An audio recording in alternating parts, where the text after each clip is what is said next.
Next এদিকে আসো। এই যে আমাদের মানে মানে অ্যাগেইন ওয়েলকাম ব্যাক, এর জন্য আমি ওরা আগেই গিফট দিয়ে দিই। নাও ধরো। তোমার গ্রামে কেমন ছিল সফর? ভালো। তুমি স্যারদের তারপর তোমার বন্ধু বান্ধবীদের মিস করো না? আলিঙ্গন ফাউন্ডেশনের কতটা মিস করছো? হাত দিয়ে দেখাও। এ তো মিস করছি। যাই হোক, তো আমি সরাসরি প্রশ্ন চলে যাই। এই ও গেছিল গ্রামে কয়েকদিনের জন্য, ভাবছে যে ওখানে পড়াশোনা করবে, কিন্তু মন টেকে নেই, আবার ফিরে চলে আসছে। তো রত্না, শুরু করি। গ্রামে ম্যাক্সিমাম মানুষ কি কাজ করে? খেতে। চাষবাস, কৃষি কাজ বলে দিচ্ছে। আচ্ছা, বগুড়ার কোন জিনিসটা সবচেয়ে বেশি বিখ্যাত? হ্যাঁ, জানি না। কি? বগুড়া থাকা বগুড়া বিখ্যাত জিনিস জানি না?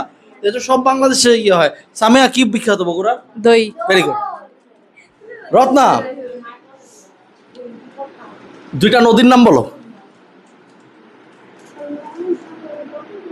পদ্মা নদী। আরটা? এটা না পারলে ছি ছি ছি ছি ছি, লজ্জা লজ্জা লজ্জা। যমুনা। Very good. ও বলে দিচ্ছে তোমাকে, সত্যি কথা বলো। না।